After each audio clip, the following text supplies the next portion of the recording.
Welcome to Vlogger's View, where we take a look at life behind the lens. This is episode 2 of my brand new podcast, and I'm just super pumped. Last week we came out with the first episode, and it had great feedback. I want to thank everybody who joined in last week. If you're new, my name is Peter Brookhart. I have a new podcast called The Vlogger's View, where we're going to discuss anything and everything pertaining to vlogs, internet, social media, content creating, and anything that's on my mind. So it's going to be a great, wide, and diverse podcast. And today we're going to kind of hone that in, and we're going to talk about goals. And I have a couple good stories and a couple good pieces of context to give you along the way. But I'm going to start off with something that I need your help with. This is a brand new podcast. It's changing. It's going to be ever growing and evolving. And so I want to add this section to the very beginning of each podcast. And right now I'm going to call it Peter Rambles, because that is the essential core of what started me wanting to do a podcast. Was I'm also a daily vlogger on YouTube, and on that daily vlog we came up with a term called Peter Rambles, and that kind of spawned the idea of a podcast. So what this beginning portion is, I want you to check out a YouTube channel, a Facebook page, a certain video, something. I want to give you a little piece of what's going on in my mind as a consumer of social media and content creators. The piece of content this week about Peter Rambles is about one YouTube vlogger that I've mentioned before, but something he mentioned in one of his videos. So there's a YouTube vlogger by the name of Cody Warner, daily vlogger, very good, very entertaining, always trying to give you a piece of advice or something to grow on. And this week, just one of his vlogs the other day called Pursue This With All You've Got, he mentioned a man by the name of Seth James D'Amore. Did not watch too much of his content, but here's what I have to say. He's a YouTuber. Cody swears by him, and he has 1,906 subscribers, which to many of you, that's a lot. To me, that's a lot, but to many out there in the YouTube world, that's not that many at all.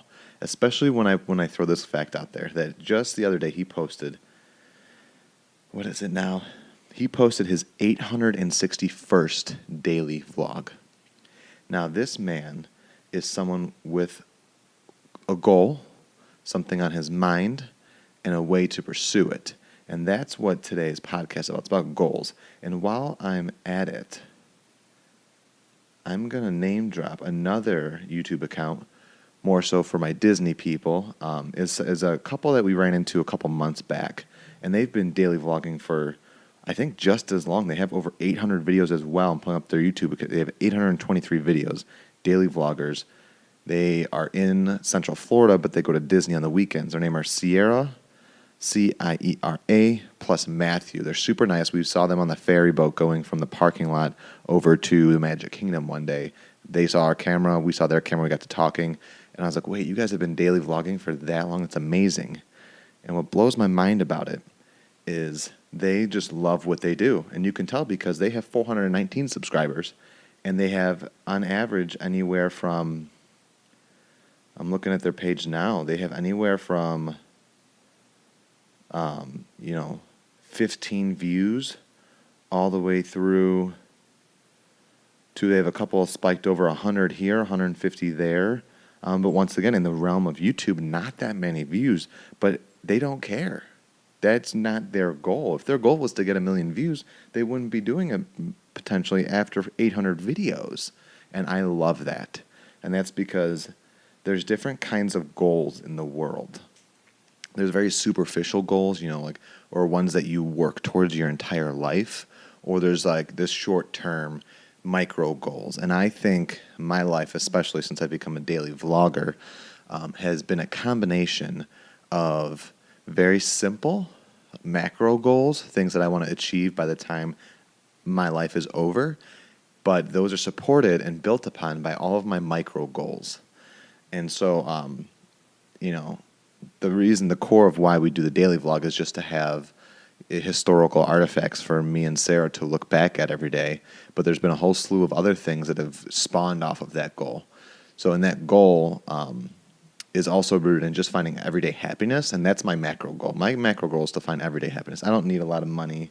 I don't need, the fanciest camera. I don't need 1 million subscribers. I don't need to travel the world. Obviously, all those things would be amazing, but I just want to be happy. I want to make sure my wife is happy, and then I want to make sure my kids and my family are happy. And how I do that is a mixture of everything from when I wake up to when I go to sleep. That's been our biggest inspiration, is to just find a little bit of happiness. And to continue to kind of break off and kind of define what I mean about micro and macro goals, is another way of looking at that is there's lifetime goals, things that you grow up and you feel like you have to have, or that the norm is to do it. You know, you need to grow up and finish high school and then finish college, get a degree, get married, have kids, buy the white picket fence. And then there's other goals you want, like you want that car, you want to travel the world, you want to go to Zimbabwe, you want 3, 4, 5, 6, 7, 8, 10 dogs, cats. You want a daily vlog. There's those goals that like typically don't pertain to social norms, but just something that your emotion drives you to want to do. And I think you need to find a happy medium between the emotional goals that you're setting for yourself, like I want a daily vlog and archive my life, into I want to be happy. And that's where the find a little bit of happiness every single day came from for Sarah and myself. Super important that as you look at your goals throughout life, they change, they grow, and they evolve just as you do. And I think that was the biggest teaching lesson for myself when it came to the decision, not the daily vlog, but the decision Sarah and I made coming up on a little over a year and a half ago to move down to Central Florida. Sarah and I are super, super, super close with our family. And there had been this thought, or in one way of looking at it, as it's a goal looming over us for over 7 years. That thought was, we don't want to be 85 years old and still wondering, what if we moved to Florida? What if we tried to live in Disney World? This is pre-YouTube. This is pre let's do a daily vlog. This is just strictly what caused my wife and I to decide to move away from our 75, 100 plus family members, many of them that we see on a daily, weekly, or multiple month basis, move away from all of them, do a very selfish move and move to Florida, away from everybody, not just 40 minutes away, not just an hour away, but 20-hour drives, 2.5-hour airline, something that meant that we couldn't see everybody that we love and cherish frequently. And that was a macro goal. That was the goal of stopping that thought in our mind of saying, why are we going to be 85 years old and still wondering why? Still wondering if, what if? Still wondering what if would have happened if we moved, if we at least tried. And I think that macro goal, eventually after 7 years of constantly thinking about it in the back of mine and Sarah's minds, turned into a micro goal.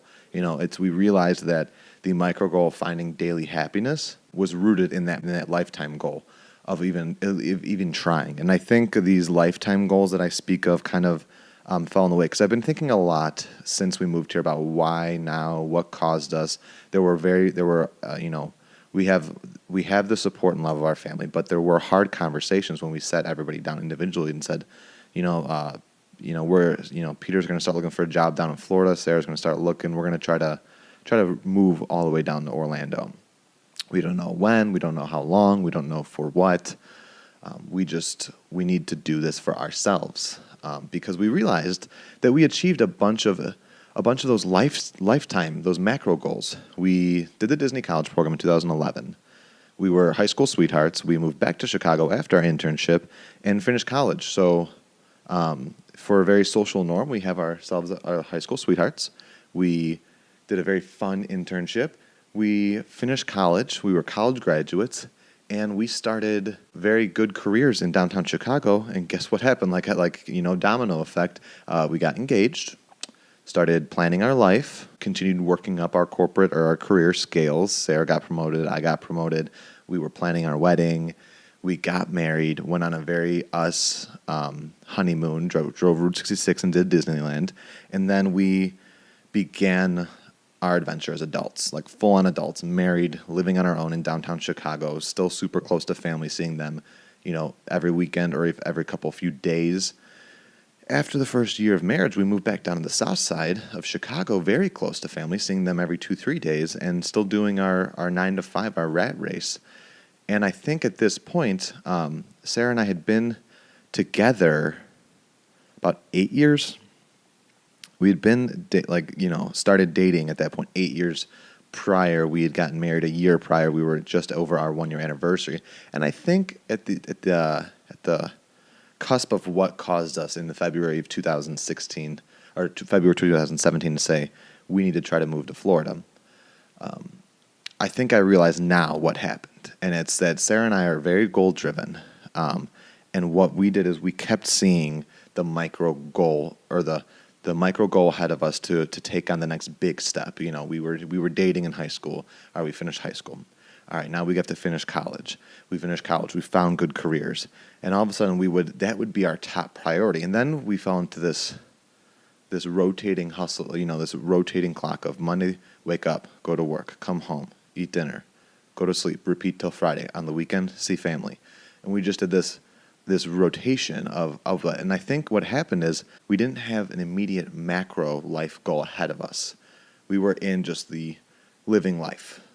Because we were so goal-driven that during those first 7 years of constantly striving for the next box to check, the next goal, that was consuming us. That was our everything. We obviously loved life. We enjoyed downtown Chicago. We enjoyed family. But that was what we were waking up for every single day, was to try to get to the next thing. And then now that we had basically broken into the world of adulthood, establishedness, just to find the day-to-day happiness, I think that's when it hit us that looming. What if you tried? What if you tried to live in Florida? What if you checked out if that was something that would be good for you, young, you old, you with family, you with no family? What if? And it's at this point in our life, I think this is what hit us. This is what hit us when we went on a 5-day trip in February of 2017. We left broken. We left Disney World broken, and we didn't realize, then. I think we realized that night. We think we want to do the move to Orlando. I don't think I realized for months and months and months later, even after we had done the move, that this is probably what caused this idea of us to take the biggest goal of our life and to move to Florida and pursue it. And it was this, what was next? What were we to do with our life? We've always known we want to be parents, and we're pursuing that goal of starting our family, but we're now at the point where it's just living. So when it was at the point of just living, that looming idea of, are you going to regret not doing this at 85, at 90, at 95? Are you going to regret not trying? Was at the forefront of our minds, I feel, and that's what caused us. And why I go on this tangent is because that is one way of your goals changing. I think that since our college program in 2011, the thought had been in our mind that we could live, or we should at least try. We owed it to ourselves to at least try. And the biggest mistake we did, for anybody listening who would like a little young life, learned lesson, is to tell your family about those goals. One of the biggest conversation pieces we had with loved ones was they had not the biggest idea. They knew we were Disney people, but they didn't know how badly we wanted to. And I think that Sarah and I, up until that trip, we didn't know ourselves that we were actually wanted to pursue this. But I think it's because we had those other goals. We had those other things that we were spearheading. We finished college, get a great job, get insurance, pursue the next job after getting that job. Now we're married. Now we're moving into a great city. Now we're moving into the suburbs. Now we're trying to start our family. I think it was all those things that kind of kept pushing that one to the back. And once we achieved all those things, it was there. And now it was our time to achieve it. So that's what I have to say about that goal, is just to be aware that your goals will always be changing. And that's good for them to be changing. I'm a big person that says dream big. And once you achieve any of those dreams, find a new dream, or dream even bigger. I just realized I have chocolate all over the backside of my phone, and that's probably why my dog has been trying to pester me this entire time of recording this. But let's go into the next thing about goals that I've realized, especially since the daily vlog. So pre-vlogger Peter, would very much live the life of the lifestyle goals, the lifetime goals of, let's do this because we're supposed to, let's do this because we have to. So now let's shift let's shift into the post-YouTube world. The start. Now we live down here. We've been YouTubers, we've been podcasters, we've been social media and content creators. Pre that move, I was very much, what are your check boxes? High school, college, marriage, life. Now it's, what am I doing for me? What am I doing for Sarah? How can we continue to grow and learn and achieve all of our dreams, the ones that are short term, the ones that are long term. And I think a lot of what the self-reflection I've done since we moved here has been spurred from becoming a daily vlogger. And it's kind of like I've realized that all these goals, the micro goals, all of them are domino effect. There's a huge domino effect. And the one I want to focus on is, it's funny, the big goal of starting our family has been a culmination of micro goals and micro effects that have been a great domino effect. I decided in January of 2018, watching the Disney Marathon runners at the beach club, that I wanted to do the Dopey Challenge. And the reason why I wanted to do the Dopey Challenge is because I needed to be healthy. We'd been going to fertility specialists, and they said, overall, we're going to see what's going on. But at the end of the day, you just need to be healthy for you, for each other, and for your future family.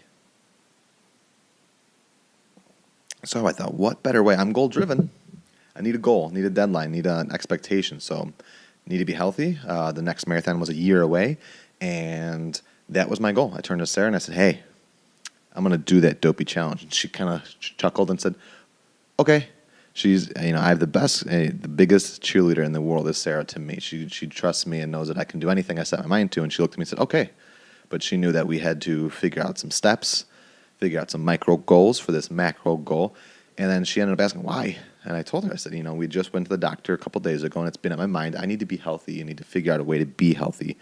And now here's this Dopey Challenge. If for anybody listening, the Run Disney Dopey Challenge is 4 days, 4 runs. Thursday you run a 5K, Friday you run a 10K, Saturday you run a half marathon, and Sunday you run a full marathon. It's 48 miles in 4 days. You are a dope for doing this. And I saw this as an opportunity to kind of combine many different things, many different goals of mine into one. I thought this would be great. It's Run Disney. It's Disney. People who watch our YouTube video would probably love to learn about this or to see my adventure go along. I've always been a fan of running, even though I never have consistently done running in my life. And then there's it's going to force me to be healthy, because if you think you can run 48 miles in 4 days and not train and not eat healthy and not prepare and get to know your body on a deep level, you're not going to finish those 48 miles. So it set me on a new path in my life to change my day-to-day, be cognizant of what I'm eating, what I'm consuming, how I'm sleeping, when I'm running, how often I'm running. You really do. When you run pretty frequently, you understand what a cheeseburger from McDonald's does to you, not just that day, but for the next 2-3 days, especially if you go on a run in any of those 2-3 days. You can run let's just go a mile. You could run that mile and it'd be great. And then you have a cheeseburger from McDonald's that night, and the next day or even 2 days later, you run that same mile, and you feel like straight garbage. But we're gonna break it down even another step further, because that's the thing is I've realized, looking at my day-to-day and my goal setting, that I constantly change my goals. So let's deviate once again. Goals are always changing, and they need to change, because for them to be effective, you need to always be molding and changing. And there's always another level to it. So here we have, I want to start a family. Huge, life-changing. You're bringing life into the world. So we got to be healthy. You got to be healthy to have your family. Well, to be healthy, you got to exercise. To exercise efficiently, you got to be aware of what you're eating. And to do all these things, it's a lifestyle change. You have to change your life. And how does that happen? 1 day at a time, 1 hour at a time, 1 run at a time. People always ask me how I do my running, how do I do so much, how do I go so far? And I always say it's because 1 is better than 0. So you have these big goals, and they can be very intimidating. The important part is to realize that you can take them piece by piece, day by day. I always say 1 mile is better than 0 miles. Katie, our friend Katie, is doing one of the Run Disney. I think she's doing the 10K with me, and we're going to run it together, but she was always telling me, you're going to run faster than me. And I tell her I'm going to run with you. And I talk to coworkers on how do you go run so much, because I can do about 5 miles whenever I go out, and that's fine for me right now. But it's taken me, we're on 9-10 months of training now. I still have a long way to go, and I only have 2 months left. But I always tell people, I said 1 mile is better than nothing. Half a mile is better than nothing. You want to break that down. If you only have time to go out and run 1 block, that's better than 0. And this goes into any aspect of your life. So if you have a goal, if you have a dream, starting that first thing, 0 to 1, is the hardest. I'm going to reference Casey Neistat. I have another reference to later to give you about him, but this just sparked in my mind, is that he makes videos every milestone he makes on his YouTube. When he gets to 500,000, when he gets to 1 million, when he gets to 2 million, 3 million, 4 million, 5 million, he always makes a thank you vlog about hitting that milestone. And this is super important. He mentions it almost I would venture to go back. I would, challenge you to go back and watch all of Casey's milestone videos. And I guarantee you he has a repeating theme in them. And it's that it always gets easier. The initiation of doing it is the hardest part. So it took him, it took longer and harder for him to get the first 1,000. Then it took for him to get the first 10,000. Then it took for him to get the first 100,000, first 500,000, first million, first 2 million. It kept getting easier. And coming from a YouTuber now, I agree, that first 1,000 was the hardest. We're now at 3,000, 3,500. And I agree with that statement. The first 100 views that you consistently got was way harder to get than the first 300 consistent views a day that you got, and so forth. So I venture to say, if you can only go out and run a half mile, time, physical, any constraint you have, if half a mile, if half a block, if just one set of stairs is all you can do today, go do it. It's better than 0. If you want to make podcasts, but you want to go weekly podcasts or monthly podcasts, but all you can do is once every 6 weeks, just go out and start, and you'll find your groove, especially if it's something you need to do or if it's something you're passionate about. You'll find your cadence, and it'll just go. And I want to go into goal setting. So goal setting is basically what we've been talking about, and that is only half of the battle. Half the battle is goal setting. Another part of it is actually pursuing it. Those come hand in hand, setting it and actually pursuing it. There's a super important part about goals, and that I think about, and it's always about when they're achieved. Everybody's hard is hard. Everybody's good is good.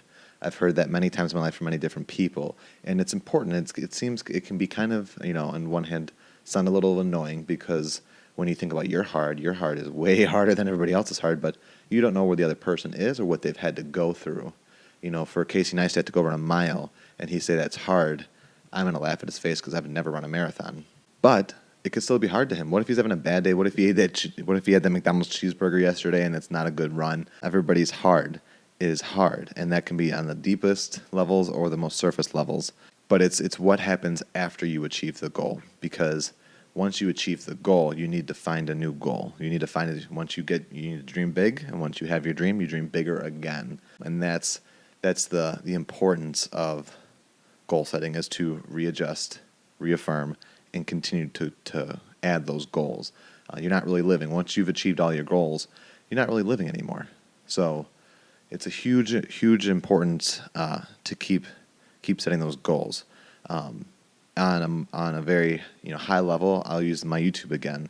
Once we hit our first 1,000, it's like, wow, that's great. If you asked me back in the Fab 5 207 days of Chicago, what would Peter Brookhart and Sarah Brookhart do with 1,000 subscribers? I'd be like, we quit our day jobs. We would be sponsored all around the world, and it'd be great.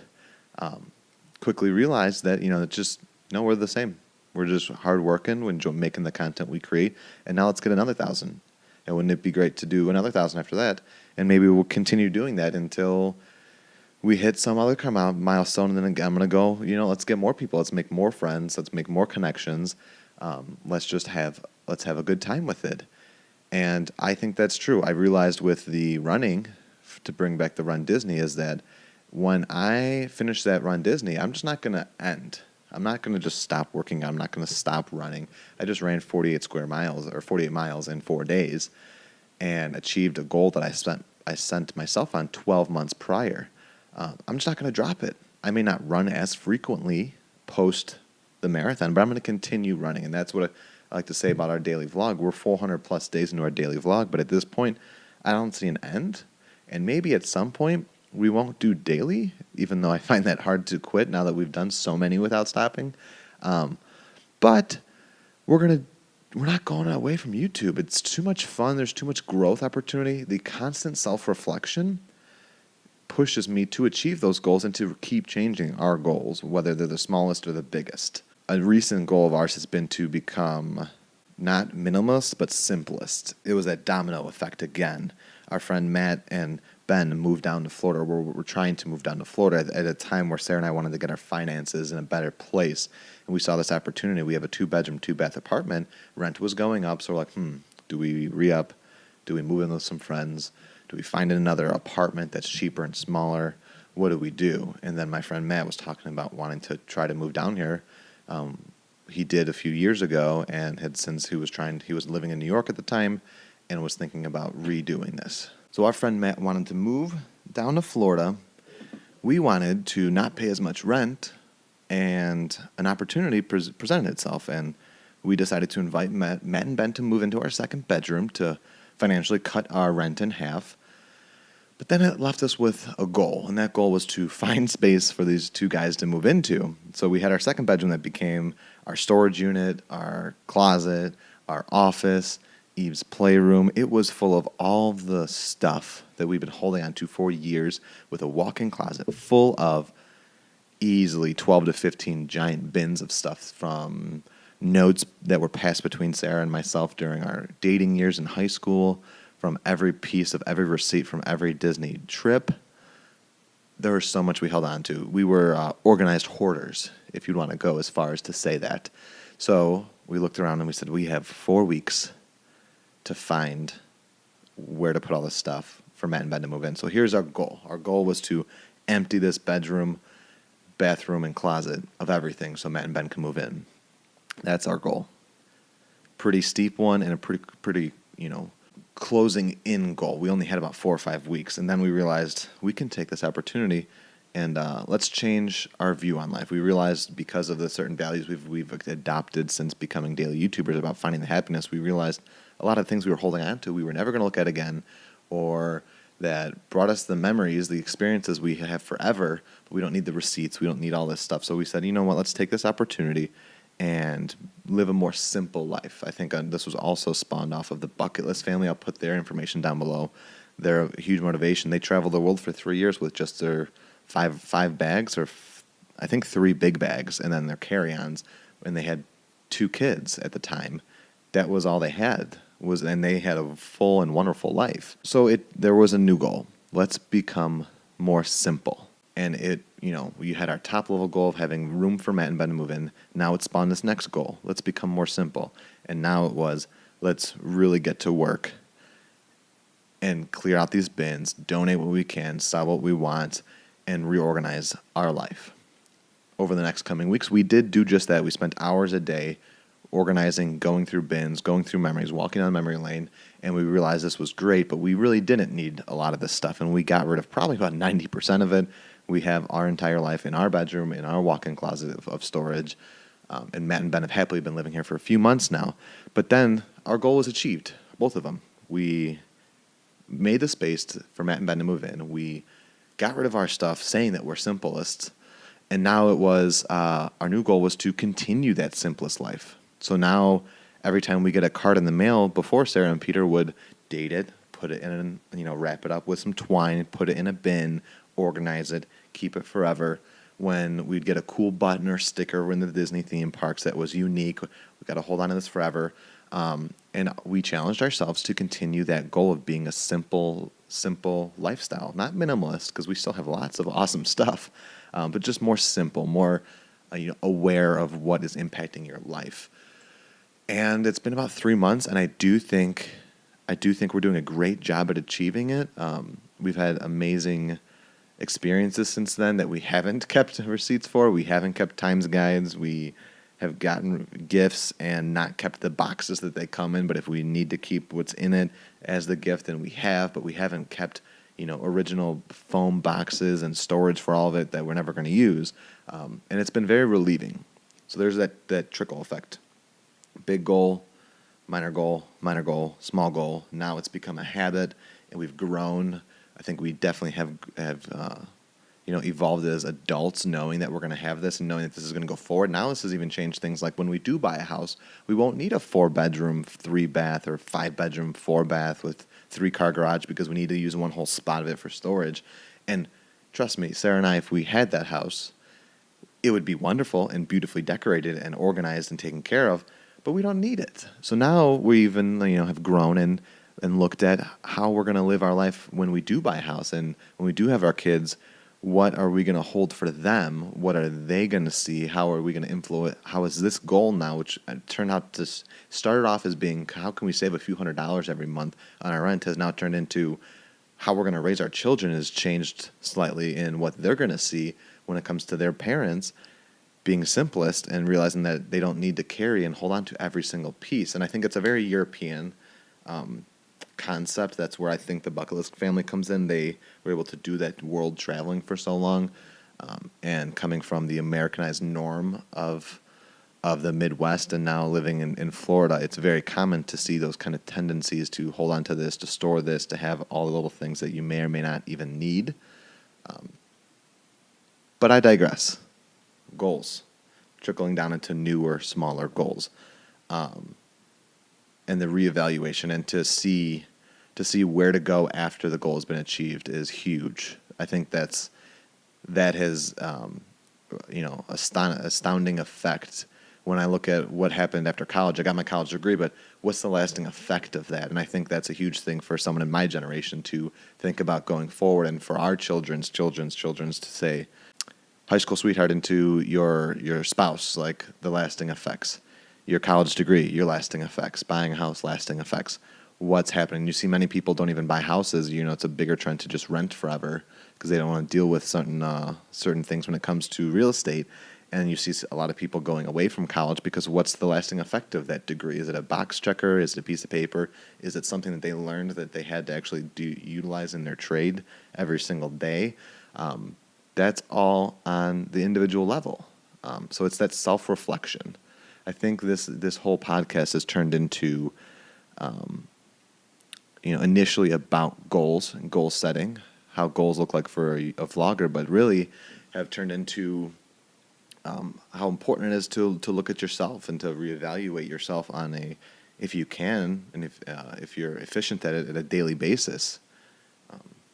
Anywhere from getting up an extra 15 minutes earlier, maybe going to bed earlier, maybe going to bed later, maybe you get a little too much sleep and you need to stay awake a little later and get some things done. It's that goal setting. And I didn't even touch base anywhere close. I went on a complete tangent about self-reflection there. I apologize on the what to even do when the everybody's hard is hard. And that's the what you need to do is you need to be proud of the goals that you do achieve. Be proud, but continue to grow. Get the new goal. And why I say be proud is because the word luck is thrown around a lot in the world of social media, especially people who are successful social media people. They say people are lucky. They had that breakthrough video, they had that breakthrough podcast, they met so-and-so, they happen to be, in this park or in this city when this special event happened, and they happen to have their camera out, or they met so-and-so and they got to interview them, and they were so lucky.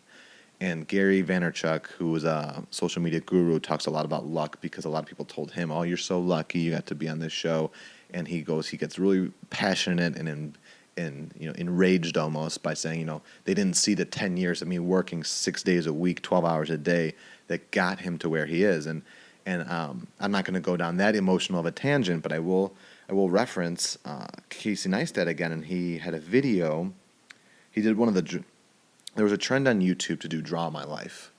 Sarah and I don't think we'll do one unless Sarah wants to do it because she's the artist. I could not do it, but Casey can't draw, but he had a friend draw his life, and he narrated it while his friend drew his life. I'll put the link down below. It's a really great video, and it's interesting to hear his story on his views on hard work and goal setting as well. But he says something that I will never forget, and I think about at least twice a day. And he hates the word luck. and he hates the concept of it because people are lazy because of it. They think, oh, I just need to get lucky. I just need to win the lottery. Is another thing it's a statement that I despise, is when people say, I'll do that when I win the lottery, or whenever I win the lottery, I'll have that. And to me, you'll never hear me say that in a genuine fashion, or if ever, because I don't even play the lottery. So guess what? I'm not going to win the lottery, but I'm going to work real hard. I'm going to work endlessly and constantly be adjusting and growing from my goals. And my goal will be to be where where I would want to be if I won the lottery.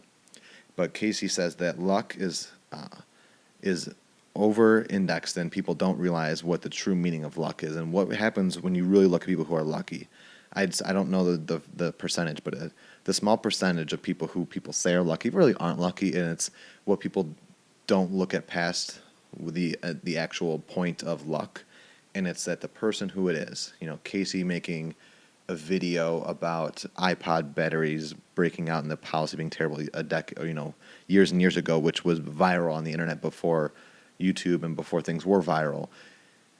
He didn't see that as lucky. He saw that as he had prepared his entire life making videos, and he had an opportunity to make that video about something that so many people were upset about iPod batteries, first generation, dying and Apple not helping out. So he was prepared. He made a video because that's what his passions were, and he spent his whole life doing. And there was an opportunity to tell a story that everybody resonated with. And it went crazy. He was on news stations, on radio stations. He was everywhere. People called him lucky. That was his breakthrough. It was his luck. What people didn't see is that the 10 prior years of making videos day in and day out for everybody and everything, and knew how to tell a story.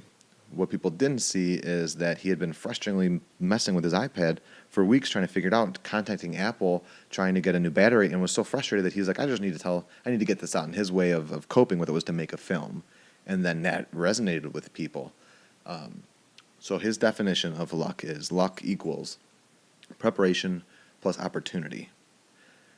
Some of the things that have been successful in my YouTube with Sarah has been some of our Disney content, and a lot of those things I always say, if you hang out with us in the park, if you meet up with us or we cross paths, I always say that this YouTube is interesting for Sarah and myself because we're daily vloggers. We're not Disney vloggers. It's just whatever we're doing, we would be doing regardless if there was a camera or not. So if I'm at Magic Kingdom and a famous person walks through, if I'm at Kennedy Space Center in Chicago and Barack Obama walks by me in Chicago, it's not because I'm lucky. It's because I enjoy daily vlogging, so I am prepared with my camera and constantly telling stories, and the opportunity presented itself by being there. So I'm a huge believer of that. Luck is a combination of being prepared and an opportunity opening up. Because if you weren't prepared and an opportunity presented itself, you can't achieve that goal. And if you were prepared, but that opportunity never opens up, then you still don't achieve that goal. But when that opportunity does present itself, you need to be prepared. So just a different way of looking at luck is all I like to put out in the world with that is people say, we're so lucky to live in Florida, and it's or I will say people leave in comments or friends from high school friends, not family but high school friends, like, you're so lucky to live in Disney World, to go to Disney World every day. And if people didn't see the months of hard conversations with loved ones, the months of the 75 plus applications I put in a week, and that is no joke. It's been 13 months and I still get denial emails from job opportunities that I applied for from February all the way into the end of July of 2017. I put in literally thousands of applications to every different job you can think of, custodians to management to not directors, but to designers, to anything I thought that I could be good at or achieve. I put an application in for, whether it was below me, whether it was above me. I didn't care. I wanted to be prepared by not limiting myself to what job there would be down here. So when the opportunity presented itself as a job opening that looked at my resume, I could take it. Some people call that lucky that I got the job I did, that let Sarah and myself move down here, that led her to be a freelancer, to edit every single day. People say you're so lucky that Sarah's able to edit these vlogs every single day and that you're able to go to Disney World every single day. But we were prepared. We worked years. We worked very hard on my discipline of being a data analyzation. I do stuff with numbers. I worked very hard for years, honing my skill, and I put in 75 plus applications every single week so that when the opportunity opened itself up by being a yes on an application, we were ready. And so, on one way you can call it luck. On another way you can say that we were hardworking and grabbed at this opportunity to come down to Florida. Now, when I am 85, I can't say anymore what if, because we are doing it, and maybe at some other point I'll get a new what if, I'll get a new goal, but right now it's just starting our family, doing the best we can every single day, reaching out to the most amount of people we can via the internet and making new relationships and growing eternally, making sure my dog over there doesn't bark too much on my podcast, and to just keep pushing ourselves is at the end of the day that goal. I think that's all I have to ramble about goals. We kind of went all over the place. This was a bit of a jambalaya of a podcast. It was a little delayed. I apologize for anybody about that, but we had a crazy week. Sarah had to fly out to Chicago last minute. I want to talk about something called Patreon. And if you're new to this podcast, I haven't talked about it yet. If you're new to podcasts in general, you may have not heard of it, or you may be and you just never heard of it. Patreon is a website. So if you go to patreon.com/vloggersview, no apostrophe, you'll find our Patreon website. And what it is you can become a patron. So what that means is you give a financial contribution to almost like a club. There's special, what being a patron means is simply that you're kind of part of a club. There's a financial contribution. There's different tiers of what kind of club member you'd like to be, and you get exclusive content. What I will be doing is putting up exclusive content for patrons on our Patreon. It's like a Facebook, but at different levels. I will be putting out the vlog or the podcast a day early in both audio and video form. So you get that typically on Saturdays when they post on Sundays. You will get thank yous, shout outs, all these different ways of being involved in the community of Vloggers View. Some of the cooler things we're going to be doing is we're going to be doing monthly hangouts. So you can get on Skype or Google Hangout, I think is what we'll end up using to kind of talk to me face-to-face for an hour or two once a month. There's going to be monthly secret podcasts that I will produce and only be posted on Patreon for our certain level patrons. And there's also going to be a monthly vlog, which I'm super excited about because I haven't told a story via vlog in a capacity of more than a vacation, Disney World vacation, or daily. So I'm going to have a lot of fun with my creative gears turning about what and how this has looked, what story I'm going to tell. It's going to be kind of behind the scenes, or there'll be certain themes per month for the vlog. But the only way you're going to have access to that vlog is to become a patron. So I'm going to put that information down below. It's Patreon, patreon.com/vloggersview. And what that does is lets me unlock all of the obstacles that are in my way to make the biggest and best entertainment and advice and fun for all of us to have together. We already have 2 patrons, so I want to thank Tampa Movie Guy and Sean for being our first 2 patrons. I've already seen some great success with that. I already was with their patronage. We were able to get our second set of microphones, and I think I'm going to skip a level of next week's, and I think I'm going to try to get next week's podcast to already have one of our first guest co-hosts interviews going, because that's what I'm the most excited about this podcast, is to get other people involved, content creators and everyday people, to talk about things that interest us. So I have to see on the docket who I have and who's available in the next week, but Monday I'll have a second set of mic and cables and stand and everything, so that is solely because of Patreon. So something to look into, much appreciated, not required though. The other thing is we're going to have our Vindicate the Vlog right now. So let me pull this up. This is questions that I received from viewers and listeners that I will be curating towards the topic of the podcast. So today is going to be about goals. Let me find these. The first 2, I believe we kind of touch base on. The first question is, how did your goals change when you moved to Florida? How did your goals change when you moved to Florida? So my goals changed when I moved to Florida because I did a lot more self-reflection, and I mentioned that earlier. I kind of looked at what I had going on in my day-to-day life, how that affected my week, how it affected my month, how it affected Sarah and my friends. I went to a very micro level. I know at the end of the day, I just want to be happy. I want my family and I want to be happy. Those are my two goals, forever and always. Then I'm at a point in my life where everything is micro. Everything is day to day, day to day, day to day. Why am I waking up every morning? That's how I view it. Every day is like a reset. Reset of the clock and reset of what I need to, what can I and what do I want to and what am I going to strive to achieve. Next question, have they changed again since the move? Yes. I guess the biggest one was the health that I didn't realize that happened 4 months after we moved down here. Didn't really do much about my health. I kind of ate whatever I wanted to, didn't really exercise. So that is like an overarching lifestyle change that has happened to be healthier and to be cognizant of my health. So that's been a big one that has changed, and that's endless, until, well, it's not endless, it's lifelong. I will always be worried about my health and always be thinking about food, diet, workout, sleeping habits. Huge goal that I'm still trying to work on a day-to-day basis is my sleep habits. And the last Vindicate the Vlog question is going to be, whose channel do you look up to the most and strive to be more like? I'm going to take these into two parts, and it's going to be the one, who do I look up to? And I look up to a couple channels. There's Casey Neistat, pre-368. I love his daily vlogs from the first 2-3 years of when he made it huge on YouTube.